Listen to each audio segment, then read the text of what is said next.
할렐루야. 하나님 영광 받으시고.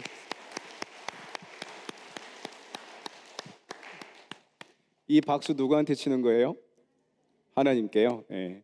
저는 화음 넣어준 찬양대에 치는 줄 알고. 너무 좋네요. 여러분 좌우에 계신 분한테 한번 인사할게요. 늘 부르는 찬송이에요. 어떤 분은 그럴 거예요. 아우, 이 찬양 또 하나? 그럴 수도 있지만 저는 그냥 분위기 때문에 부르는 찬송이 아니고 늘 말씀드리죠. 너의 하나님 여호와가 우리 안에 있다라는 것을 우리 꼭 잊지 않았으면 좋겠습니다. 우리 이렇게 한번 인사할게요. 걱정하지 마세요. 하나님이 함께 계십니다. 이렇게 한번 인사하겠습니다. 걱정하지 마세요. 걱정하지 마세요. 하나님이 함께 계십니다.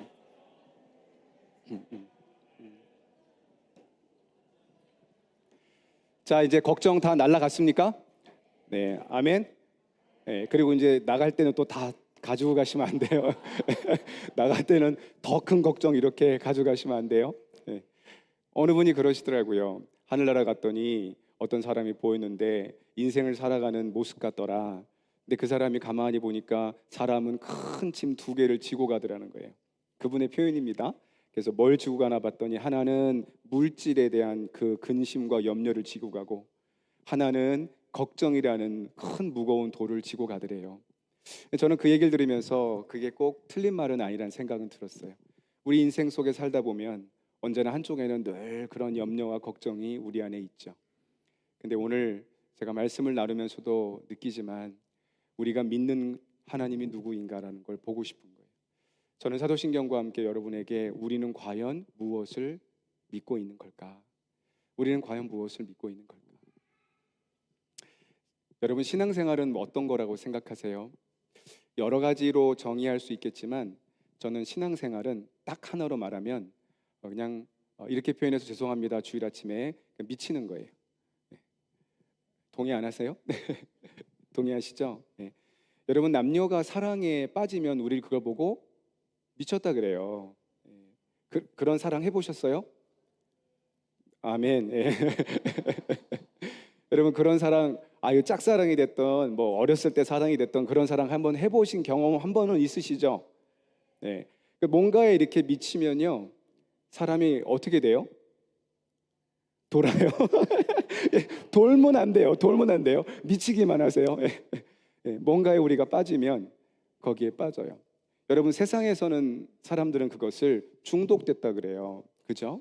이게 이제 좋은 말은 아니에요. 중독이라는 게. 근데 사실 엄연히 보면 우리도 중독되는 거예요.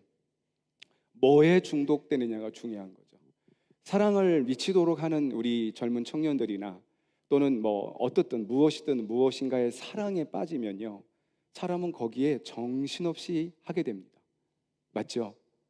그게 우리 말로 미쳤다는 얘기예요.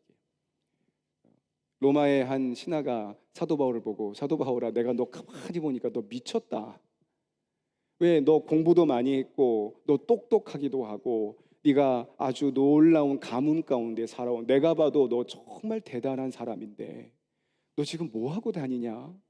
예수님 믿으라고 다니냐? 그 예수님 그가 누구라고 너 그렇게 다니냐? 너 미쳤다라고 얘기할 때 사도 바울은 뭐라 그랬어요? 내가 미친 것이 아니라 이게 정상입니다 그랬어요. 여러분 저는 이렇게 오늘 아침에 도전하고 싶어요. 신앙생활 어렵다고 생각하지 마세요. 이렇게 해야지 저렇게 해야지 생각하니까 어려운 거죠. 그냥 미치시면 돼요. 누구에게 미치는 거예요? 예수님께. 여러분 보세요. 죄송합니다. 설교 전에 미친 얘기 자꾸 해서. 근데 제가 사실 어제도 이렇게 제가 스스로 생각하면서 이런 마음이 좀 들었었어요. 옛날에 하나님의 은혜를 받았던 제 얘기입니다. 받았었을 때는 뭐 생각하고 재보고 일하지 않았거든요.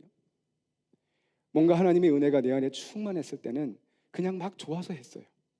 가란 말 하지도 안 하고 갔고 읽으란 말 하지 않아도 읽었고 하라고 말하지 않아도 기도했고 예배 드리고 싶어서 예배 장소에 가고 싶었고 학교 끝나면 저는 그냥 무조건 교회로 갔어요. 누가 시키지도 않았습니다.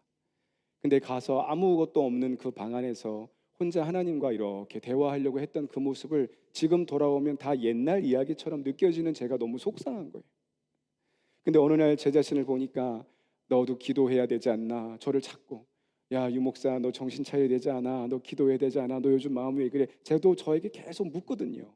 근데 가만히 보니까 제가 뭘 잃어버렸냐면 하나님의 사랑의 첫사랑을 잃어버린 것 같은 거예요. 마음이 많이 솔직히 속상했습니다. 사랑하는 여러분, 신앙생활은 그런 거예요. 사랑을 하면요, 이겁니다 저겁니다 가르쳐주지 않아도 막 해요. 여러분 그러셨죠?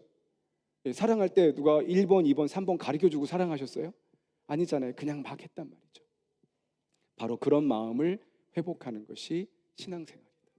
저는 오늘 여러분과 제가 그런 마음이 진짜 회복되기를 축원합니다. 우리가 이렇게 예배드리는 이유는 그 회복을 위해서 예배드리는 거예요.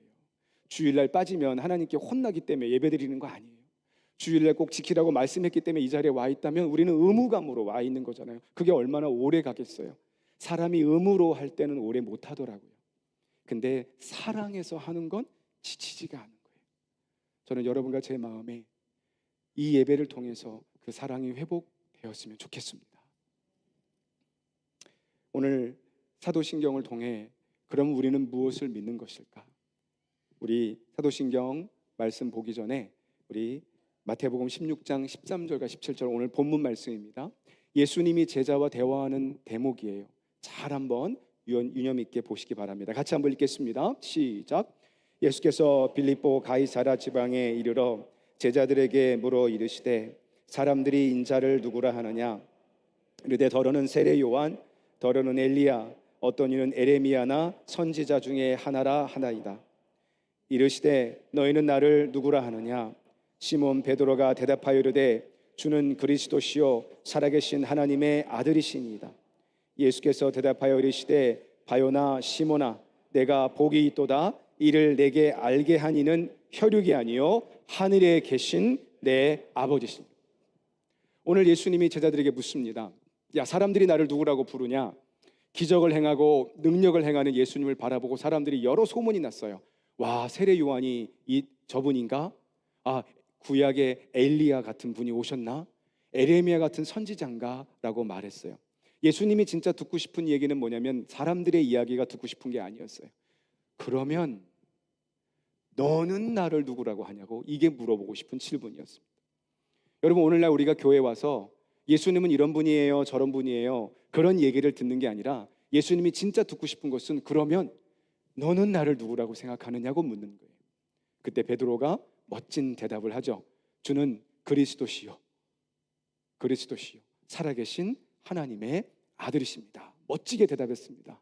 그랬더니 예수님이 너 참 잘했다 이렇게 말하지 않으시고 그래 네가 맞게 얘기했다.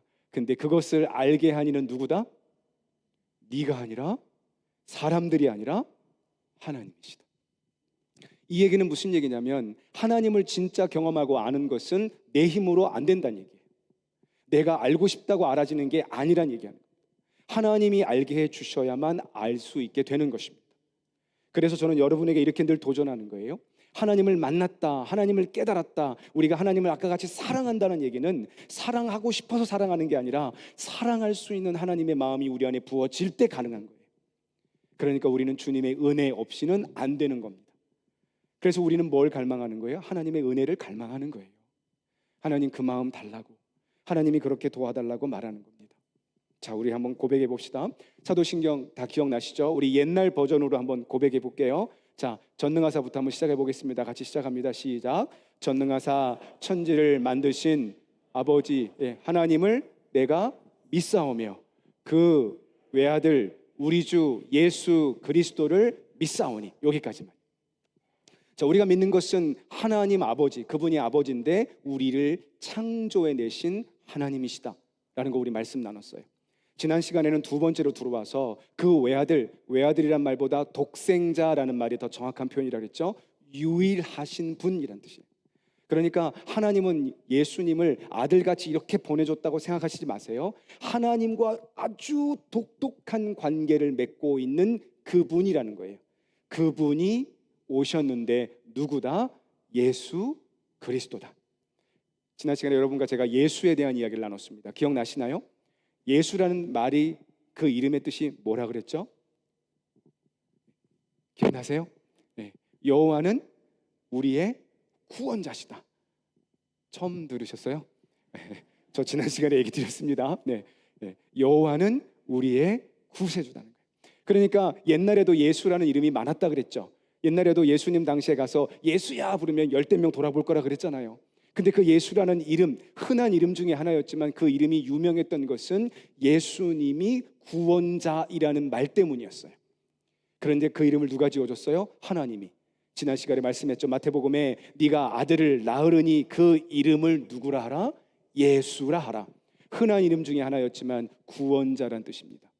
근데 그 예수라는 이름이 곧 어떤 뜻이다? 우리를 구원해 주러 오신 하나님이란 뜻이다. 마태복음 7장에 이어서 말씀했죠. 그래서 나더러 주여 주여 하는 자마다 하늘나라에 간다고 착각하지 말아라. 이 말은 무슨 말이에요? 예수 예수 예수라고 부른다고 해서 네 마음에 중심이 없는 그 예수의 이름은 너에게 아무 상관이 없다라는 거예요. 여러분, 예수 그러면 수많은 사람이 돌아볼 때 진짜 그 예수의 이름을 제대로 부르는 사람, 예수님은 그 사람을 지목한다. 안진뱅이였던 사람, 소경이었던 사람, 38년 된 환자였던 그 모든 사람들에게 예수님이 찾아갔던 이유는 그가 특별히 더 불쌍해서가 아니에요. 여러분, 그 당시에는 그렇게 아프고 힘든 사람 수없이 많았습니다. 그러나 예수님이 수많은 사람 가운데 그들을 찾아가셨던 이유는 뭐였냐면 그들이 예수님의 이름을 정확하게 불렀기 때문이에요. 어떤 이름이에요? 예수란 이름은 다 알고 있었어요. 그 예수를 부르는 그분이 누군가를 정확히 알고 불렀다는 거예요. 다윗의 자손 예수요. 족보를 부른 게 아니라 당신은 다윗의 혈통으로 오실 우리가 기다리는 메시아입니다라고 불렀기 때문에 예수님이 그에게 찾아가신 거예요. 네가 내 이름을 정확히 아는구나. 네가 예수라는 의미가 뭔지를 정확히 아는구나. 네가 살아나고 너를 살려낼 사람이 나밖에 없다라는 그 간절한 마음을 네가 정확히 가지고 있구나. 그러니까 여러분, 예수 예수 부른다고 주여 주여 한다고 다 천국에 올 자가 아니라 하나님의 말씀을 지키고 정확히 아는 자라야 갈 수 있는 것입니다. 자, 오늘 두 번째로 그 예수님이 누구다 그랬어요? 그리스도라는 거예요. 오늘 여러분과 저는요, 두 가지만 같이 마음에 새기고 돌아갔으면 좋겠습니다. 그리스도라는 뜻이 뭘까? 그러면 그 그리스도라는 뜻과 그 그리스도를 믿는 그리스도인이라는 의미는 무슨 뜻일까? 이 말씀을 보고 싶은 거예요. 여러분, 그리스도라는 말을 한번 먼저 보겠습니다. 성경에 그리스도라는 헬라어를 보니까 크리스토스라는 말을 썼어요. 근데 이게 무슨 뜻인가 봤더니 기름을 부은 자다라는 거예요. 기름을 부었다. 구약 시대에 기름을 부은 사람이 여러 명이 있었습니다. 근데 딱 세 사람만 기름을 부을 수 있었어요. 첫 번째는 왕이었습니다. 두 번째는 제사장이었습니다. 세 번째는 선지자에게만 기름을 부어줬습니다. 그러니까 왕, 제사장, 선지자를 상징하는 게 기름 부은 그리스도라는 거예요. 자, 여러분, 그럼 한번 질문해 볼게요. 구약 시대에 그리스도가 여러 명 있었겠네요. 맞죠? 아니, 보세요. 여러분, 그리스도라는 이 기름 부은 자라는 뜻에 구약의 왕이 있었어요, 없었어요? 있었잖아요. 구약의 제사장 있었어요, 없었어요? 있었잖아요. 있었잖아요. 그죠? 구약의 선지자 있었어요, 없었어요? 있었잖아요. 그러니까 잘 보십시오. 그리스도라고 기름 부은 받은 자는 구약에도 여러 명이 있었어요. 그런데 왜 예수님을 오셔서 그리스도라고 말해줬을까? 이게 뭐냐면 구약에 있었던 왕, 제사장, 선지자들은 곧 누구를 예표했기 때문이에요? 오실 예수 그리스도의 모형이었다고 말하는 거예요. 그러니까 구약에 나왔던 수많은 왕들과 구약에 있었던 수많은 제사장들은 곧 누구를 상징하고 있었던 거예요? 오실 예수님을 상징하고 있어요. 근데 이제 그분이 진짜 오신 거예요. 그러니까 너희가 기름 부음 받았지, 왕으로 기름 부음 받고 제사장으로 기름 부음 받았지. 그런데 내가 진짜 왔다. 내가 왕이요, 내가 제사장이요, 내가 선지자라고 주님은 말씀하는 겁니다. 그래서 그때부터 사람들은 예수님을 이름을 부를 때는 예수지만 그분이 누군가인가를 표현할 때는 그리스도라고 표현해 주는 겁니다. 그래서 우리는 예수 그리스도라고 말하는 거예요. 그래서 정확히 표현하면 이런 겁니다. 예수님이 누군가, 예수라는 분이셨는데 그분은 그리스도라는 거예요. 여러분 믿습니까? 왕이요, 제사장이요, 선지자라는 거예요. 그러면 예수님이 이 땅에 오셔서 왕으로, 제사장으로, 선지자로 어떤 일을 하셨는가를 보면 되겠죠. 여러분, 우리가 잘 아는 것처럼 예수님은 이 땅에 오셔서요, 왕같이 통치하셨습니다. 근데 잘 보십시오. 근데 그 왕이 왕관을 쓰고 왕복을 입고 통치하셨어요? 어떻게 통치하셨어요? 네? 우리는 그 당시 가보진 않았어 상상할 수 없지만 예수님의 성경의 이야기를 가만히 보면 옷도 허루스름하셨을 것 같아요. 예. 그리고 자기가 왕이래요. 근데 사람들이 조롱했잖아요. 네가 유대인의 왕이냐? 라고 막 웃었어요. 그리고 예수님은 그런 왕으로 오셔서 다스리셨습니다.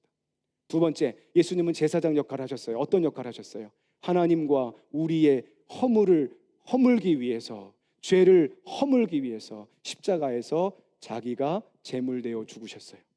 제사장 역할을 하셨죠. 예수님은 선지자 역할을 하셨어요. 어떻게 하셨어요? 선지자는 역할을 뭐 하는 겁니까? 하나님의 뜻이 무엇인지를 정확히 알려주는 게 선지자예요. 그러니까 예수님은 오셔서 아버지 하나님이 원하는 게 이와 같은 것이다, 너희는 이렇게 살아라고 알려주신 거예요. 자, 그렇다면 예수님은 이 땅에 오셔서 왕으로, 제사장으로, 선지자로 그 역할을 다 하셨습니다. 할렐루야. 그러면 여러분과 저는 누구냐는 거예요. 예수님이 왕과 제사장과 선지자 역할을 감당했다면 우리도 왕이요, 제사장이요, 선지자라는 거예요. 여러분, 우리는 이것을 기억해야 돼요. 우리의 신분이 뭐냐는 거예요. 우리 금요 예배 때마다 히브리서 말씀을 나누고 있어요. 오늘 금요 예배 참석하시는 분들은 정확히 이해하실 겁니다. 예수님이 이 땅에 오셔서 형제, 내가 맏아들이 되고 너를 형제라고 부른다 그랬어요. 할렐루야. 그러면 예수님이 우리를 형제라고 부르고 있다는 얘기는 뭐예요? 너도 나같이 왕이요, 너도 나같이 선지자요, 너도 나같이 제사장이라는 거예요. 자, 그런데 그 예수님이 이 땅에서 어떻게 사셨는지를 보셔야 돼요. 유대인들은 그 당시 예수님을, 그 메시아를 기다리고 있었습니다. 그리스도라는 헬라어가 히브리 말로는 메시아예요. 그러니까 유대인들은 메시아를 기다리고 있었어요. 어떤 메시아를 기다리고 있었어요? 왕으로, 제사장으로, 권위 있고 멋지게 등장할 메시아를 기다렸어요. 근데 갑자기 누가 나타났어요? 목수의 아들이라고 나타났어요. 거죽 같은 거 입고 나타났어요. 그리고 거지들과 함께, 그리고 세례 죄인들과 함께 그들과 먹고 마시며 나타나면서 내가 유대인의 왕이요, 내가 제사장이요, 내가 선지자요, 내가 하나님의 아들이라고 하니까 유대인들이 믿었겠어요, 안 믿었겠어요? 전혀 안 믿는 거죠. 여러분 한번 상상해 보십시오. 예수님이 오늘날 시대에 우리 가운데 오셨다면 여러분과 저는 믿었을까요, 안 믿었을까요? 많은 분들 가운데 그래도 믿죠? 아니요, 아마 안 믿었을걸요. 우리 예수님이 갑자기 예배드리고 있는데 저 뒤에서 거죽 같은, 넝마주의 같은 옷을 입고 나타나서 갑자기 오셔가지고 내가 하나님의 아들이야 라고 말하면 여러분 어떡하시겠어요? 저 사람 당장 내보내 라고 할 수도 있지 않을까요? 그 당시 오셨던 예수님은 그렇게 인정받지를 못했어요. 누가복음 23장 35절은 예수님이 십자가에 돌아가시는 장면을 보고 이렇게 사람들이 평가했습니다. 우리 한번 같이 읽어보겠습니다. 같이 읽습니다. 시작. 백성은 서서 구경하며 관원들도 비웃어 가로되 저가 남을 구원하였으니 만일 하나님의 택하신 자 그리스도여든 자기도 구원할지어다 하고. 이게 무슨 말이에요? 야, 너는 구원자로 이 땅에 왔다고 말하면서 십자가에 너 스스로도 구원을 못해? 내려와봐, 네가 구원해봐, 너 자신을이라고 조롱하고 있다고 얘기했어요. 여러분, 유대인들과 사람들은 어떤 예수님을 기다렸냐면 멋진 예수님이 오시기를 바랬어요. 힘도 있고 권세도 있고 뭔가 멋지게 딱 등장해서 이 나라를 평정하고 왕으로 등장하기를 너무나도 기다렸어요. 그게 메시아였습니다. 근데 갑자기 예수란 사람이 와서 하나님의 아들이라고 말하는데 와서는 초라하게 사는 거예요. 거독같이, 거지와 같이 초라한 모습으로 살아가면서 살아가는 그 모습을 보는데 갑자기 오늘날 십자가에 힘없이 죽어버려요. 그러니까 그 모습을 바라보고 있는 사람들이 저게 우리가 기다렸던 메시아야? 아니, 저 사람이 우리가 왔던 메시아라고 하면서 조롱하면서 하는 얘기입니다.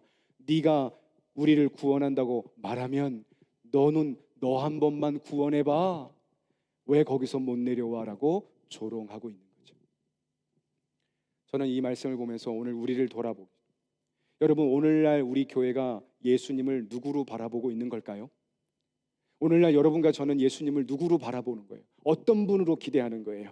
멋진 능력분으로, 멋진 권세와 멋진 외모와 멋진 것을 가지고 와서 오늘 혹시 여러분과 저의 문제를 착착착착 해결해주고, 여러분의 어려울 때마다 그냥 쫙 모든 문제 풀어주고, 여러분이 힘들 때마다 물질뿐만 아니라 건강뿐만 아니라 모든 것을 제공하시는 메시아로 여러분 바라고 있지 않으십니까?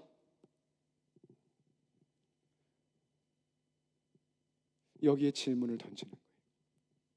그래서 유대인들은 예수님을 버려버렸어요. 그리고 지금도 그들은 예수님을 기다리고 있어요. 나를 도와주고 내 소원을 들어주고 내 비전과 내 꿈을 성취해 주고 있는 예수님으로만 기다리고 있다면 여러분과 저 역시도 똑같이 유대인이 아니라고는 누가 얘기하겠어요? 저는 오늘 여러분과 저에게 이런 도전을 하고 싶은 거예요.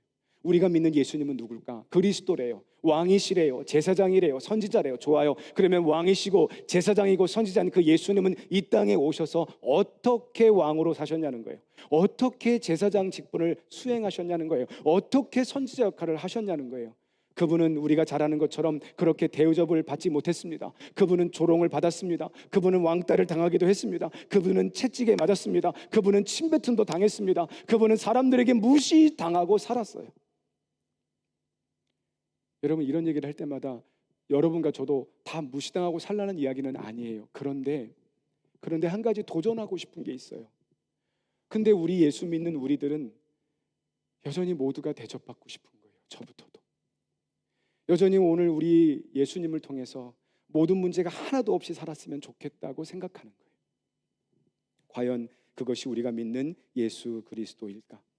그래서 예수님을 진짜 깨닫는 것은요, 오늘 베드로에게 예수님 뭐라 그랬어요? 네가 그것을 깨달은 것은 네가 아니라 하나님이라 그랬죠. 우리 요한복음 14장 26절은 그것을 이렇게 또한 표현해 주고 있습니다. 같이 한번 읽어보겠습니다. 시작. 보혜사 곧 아버지께서 내 이름으로 보내실 성령 그가 너희에게 모든 것을 가르치시고 내가 너희에게 말한 모든 것을 생각나게 하시리라. 여기서 생각나게 하신다는 뜻은 뭐냐면 갑자기 알았던 걸 내가 이제 알았네라고 기억났다는 뜻이 아니에요.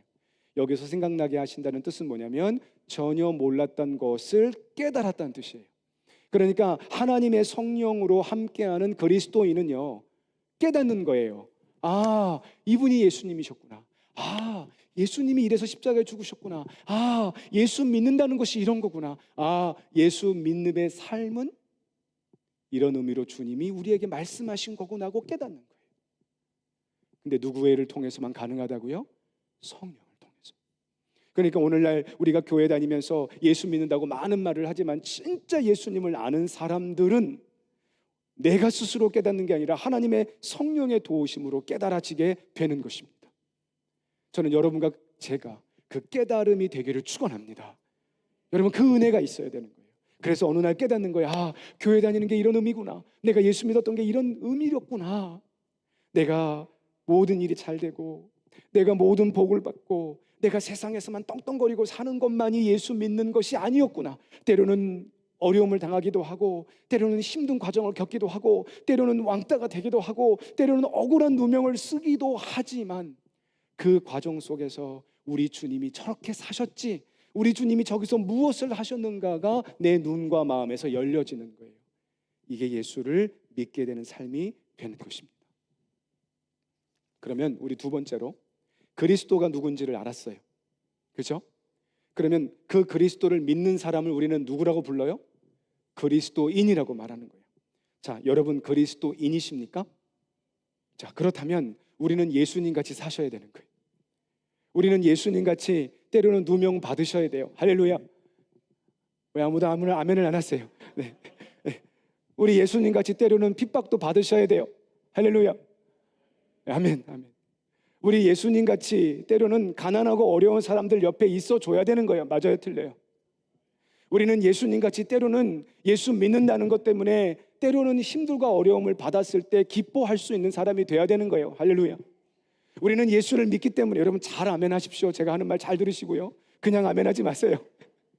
우리는 예수님 믿기 때문에, 우리는 예수님 때문에 가장 낮은 자리로 갈 수 있어야 돼요. 갑자기 줄었어요. 아멘. 여러분, 우리 한 번만 같이 생각해 봐요. 우리는 예수를 믿는다고, 나는 그리스도인이라고 말하면서 우리 마음속에 끊임없이 예수님을 통해서 뭔가 자꾸 이루고 싶어진다면 거기에는 예수가 있었을까? 그 예수는 누굴까? 내가 믿고 있는 예수는 과연 나에게 무엇을 해주기를 바라는 걸까? 내 문제 그때그때마다 해결해주고, 내 질병 그때그때마다 다 낫게 해주고, 내 물질적인 어려움은 그때그때마다 같이 다 풀어주는 예수님으로만 기다리고 있다면 어쩌면 우리는 세상이 기다리는 유대인들의 그 메시아를 기다리고 있는지도 모르겠어요. 그런데 예수님이 이 땅에 오셔서 어떻게 했어요? 여러분, 오늘 실망되는 얘기인지 모르겠지만 이게 진실입니다. 예수님은 이 땅에 오셔서요, 아무도 대접받은 적이 없었어요. 예수님은 이 땅에 오셔서 가장 낮은 자리에 갔어요. 잔치회과 결혼식에 참여했을 때 많은 사람들이 상석에 앉으려고 했습니다. 그 모습을 주님이 다 보고 제자들에게 말했죠. 누가복음에 뭐라 그랬어요? 너희는 잔치에 초대받거든 절대 어디에 앉지 말라? 상석에 앉지 마라. 옛날에 유대인들은 디귿자로 앉았거든요. 디귿의 오른쪽 편이 상석이요, 맨 끝쪽이 말석이었어요. 그런데 사람이 다 오면은요, 자기가 다 상석에 앉고 싶은 거예요. 그런데 상석에 앉아 있으면 예수님 뭐라고 비유를 설명합니까? 주인이 와서 아유 죄송합니다, 여기는 예약이 돼 있어요, 옆으로 옮겨주시오라고 하면 네가 부끄러움과 창피함을 당할 것이나, 그러나 네가 말석에 앉아 있는데 주인이 와서 왜 여기 앉으셨어요? 당신은 여기가 아닙니다, 이쪽으로 오셔야 되고 옮길 때 네가 영광을 받으리라. 여러분, 그러니까 이 말은 일단 어디 가면 말석에 앉아 있다가 상석으로 옮겨주면 슬쩍 모른 척하고 가라는 얘기인가요? 우리 그럴 때 있죠. 어떨 때 가면 아우 아니에요 저 여기가 좋아요 앉았지만 속으로는 내가 저긴데. 만약에요, 솔직하게, 그러면 우리 주님은 그런 말을 한 게 아니죠.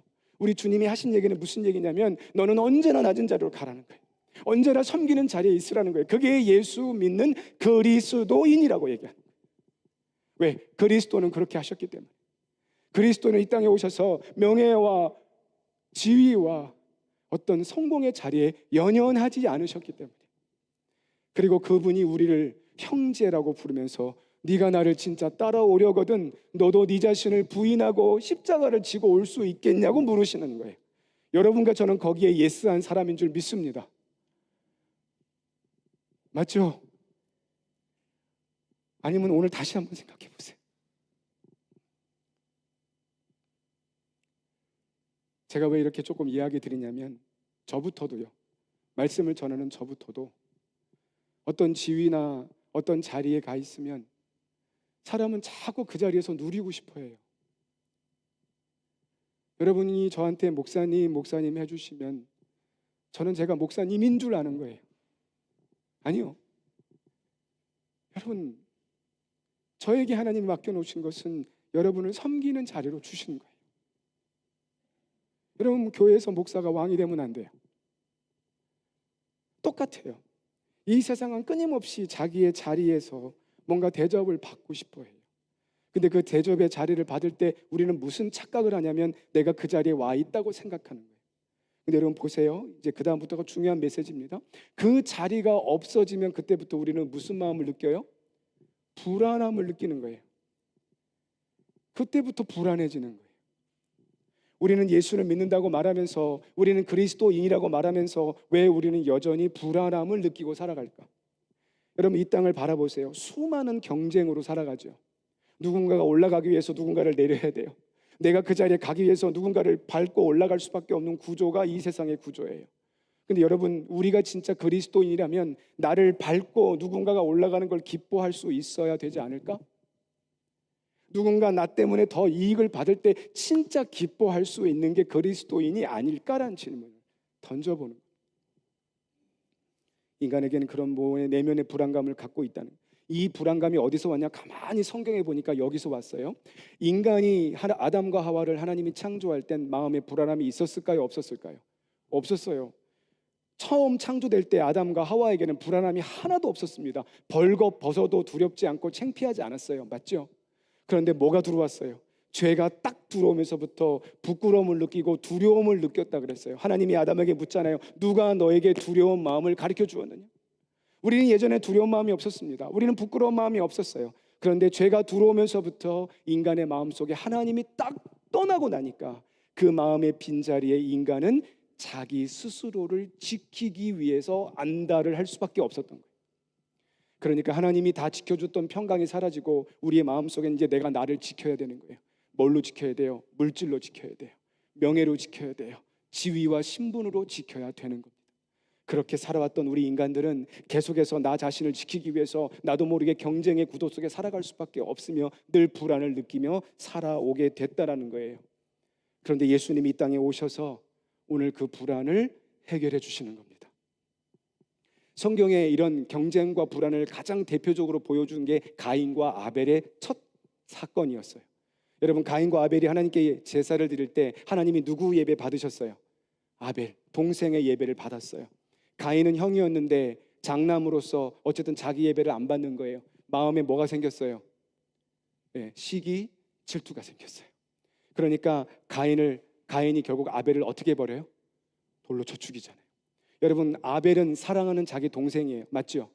같이 예배를 드렸을 거예요. 동생과 함께 야, 우리 하나님께 예배 드리자라고 어쩌면 예배를 드렸을 거예요. 그런데 어느 날 동생의 예배를 받으시고 자기 예배를 받지 않는 가인의 마음속에는 시기와 질투가 되면서 그때부터 동생은 누구로 바뀌었어요? 사랑하는 동생이 아니라 경쟁자로 바뀌는 거예요.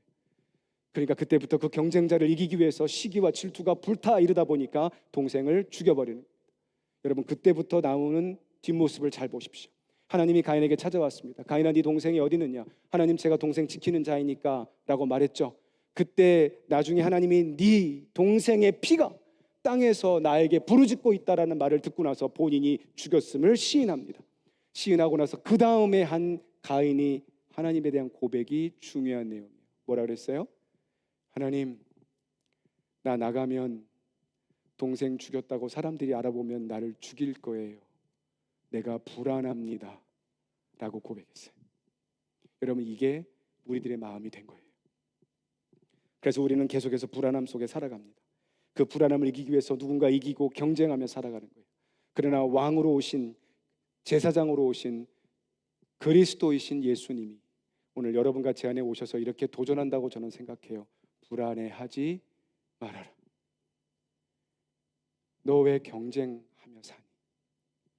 너 왜 거기서 막 헤어나오지 못하니? 어쩌면 우리에게 왜 내가 이렇게 살아가고 있는지를 질문해 주실 수도 모르겠어요. 여러분, 저 역시뿐만 아니라 모든 사람들은 이런 불안과 경쟁 속에 살아갑니다. 그래서 교회라는 우리 이 공동체에 모였어도 어떨 때는 우리가 서로 경쟁하기도 하고 시기하기도 하고 미워하기도 다투기도 하고 하는 거예요. 왜 우리 교회 안에서 서로 형제 자매라고 말하면서 우리는 다투어야 할까요? 혹시라도 다툼과 어려움이 있다면 왜 우리는 여기 안에서조차도 우리는 똑같이 경쟁하며 살아가야 할까요? 저는 그런 분이 하나도 없기를 주의 이름으로 축원합니다. 만약 그 마음이 내 안에 있다면요, 우리는 그리스도를 잃어버린 거예요. 언제부턴가 내 마음에 그리스도가 사라졌기 때문에. 그래서 유대인이 기다리고 있는 그리스도를 나도 기다리고 있는지 모르겠어요. 멋진 왕으로, 힘 있는 권세자로 예수님이 내 안에 찾아오셔서 나를 다 다스려 주기를 바라고 있다면 우리는 그 그리스도를 기다리고 있는지 모르겠습니다. 제가 컴패션이라는 사역을 하면서 가난한 아이들을 만날 기회가 많이 있었다 그랬죠. 저는 솔직히 그 기간 동안 하나님이 저를 많이 깨우쳐 주셨어요. 가난한 아이들을 보러 가면 그 아이들 살아가는 모습은 진짜 어이가 없을 때가 많아요. 야, 여기서 어떻게 사람이 살까 할 정도로 어려운 모습이 많습니다. 근데 제가 하나 놀란 게 뭐냐면 그 교회, 그 가난한 지역에요, 하나님의 교회가 있어요. 근데 아이들이 거기에 수백 명의 아이들이 모여서 예배를 드리고 있는 그 아이들의 예배 모습은 하나도 가난해 보이지가 않았어요.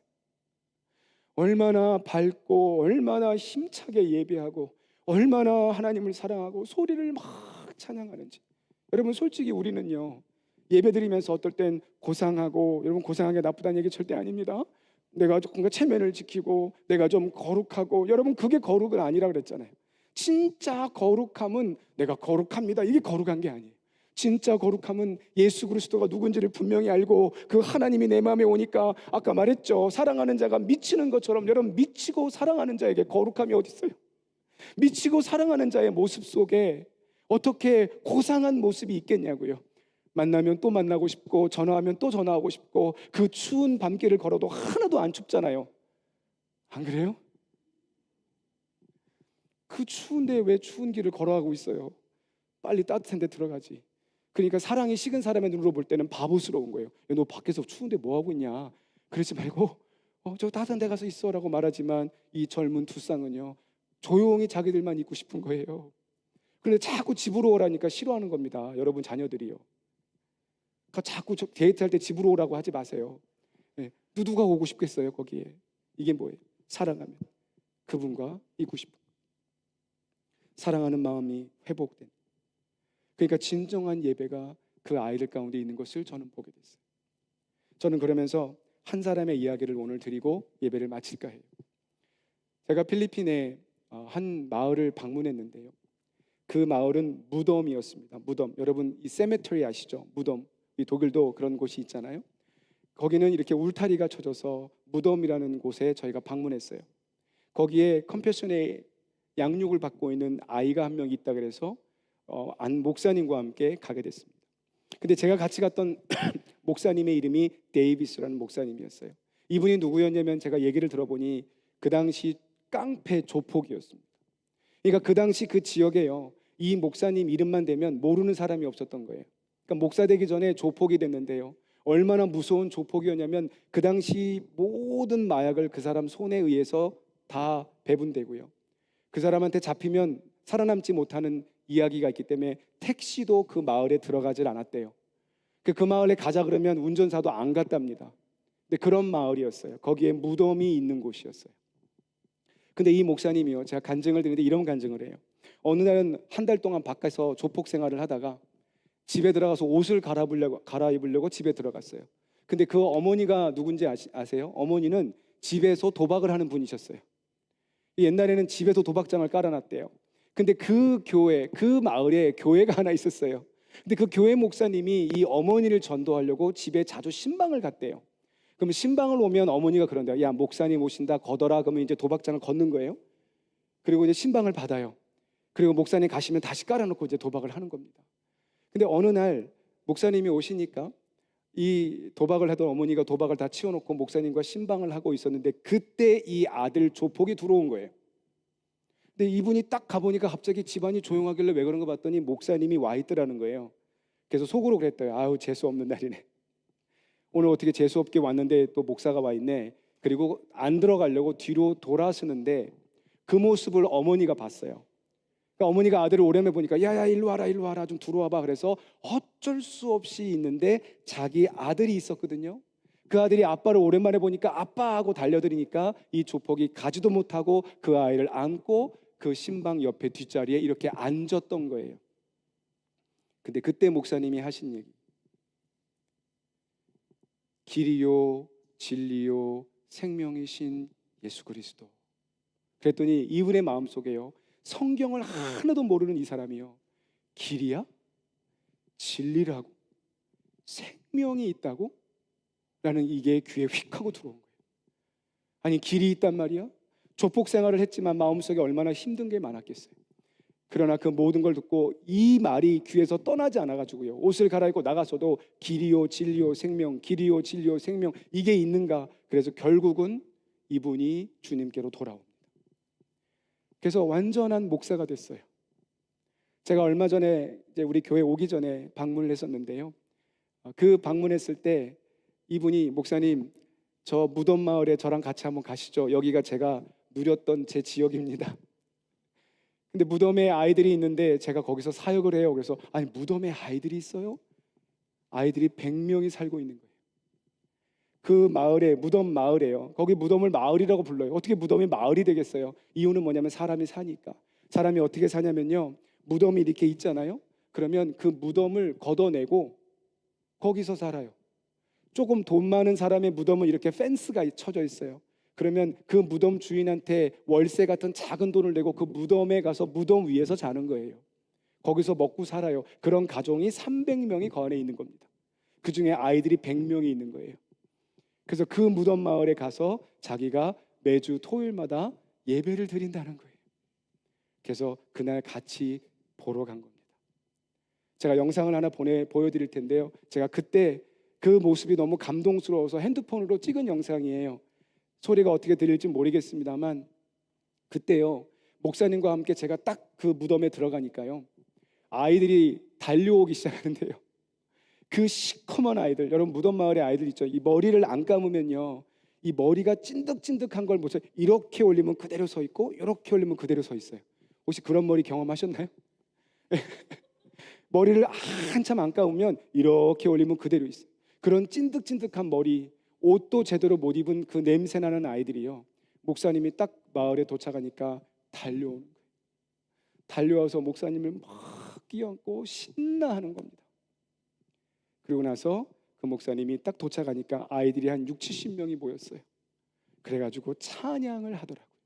제가 그거를 바로 찍은 거예요. 그걸 한번 보여주실 수 있으면 혹시 있나요?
Ipiyong ang mata.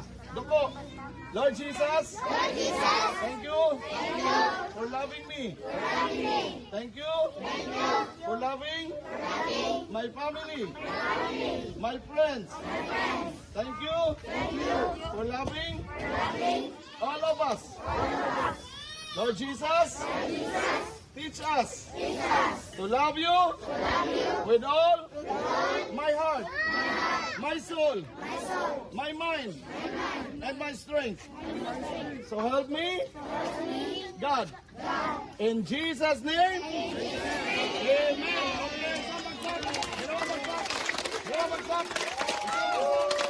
그래서 그 모습 속에서 아이들이 예배를 드립니다.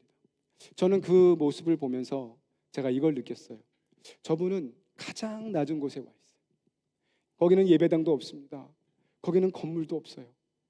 거기는 울타리 같은데 계단에 앉아가지고 아이들이 저희 왔다고, 제 왔다고 앞에서 아이들이 저를 위해서 예배를 드려주는 거예요. 무용을 해주는 거예요. 찬양을 하면서 All of the world we pray Jesus라고 노래 부르고, 그리고 그 목사님이 God loves you, 애들이 God loves you, I love God, I love God 그 따라해요.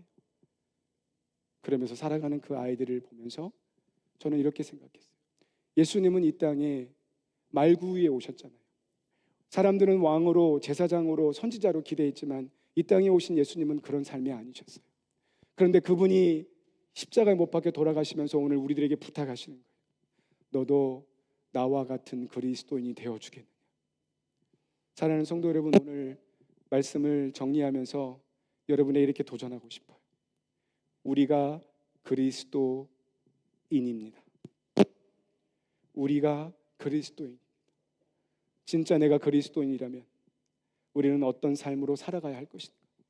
내가 믿는 그리스도가 이 땅에 오셔서 그렇게 가장 낮은 자리에 오셨다면 여러분, 우리도 조금 낮은 자리에 가줄 수 없을까? 우리가 좀 억울함을 당해도 그 억울함 때문에 분해하지 말고 그것을 받아들이며 주님은 나보다 더 큰 억울함 받으셨는데 라고 살아갈 수는 없을까? 내가 좀 손해보더라도 내가 꼭 이익을 얻어서가 아니라 그 손해 속에 살아가더라도 갈 수는 없을까? 바로 이것이 내가 그리스도인입니다라는 고백이 될 줄 믿습니다.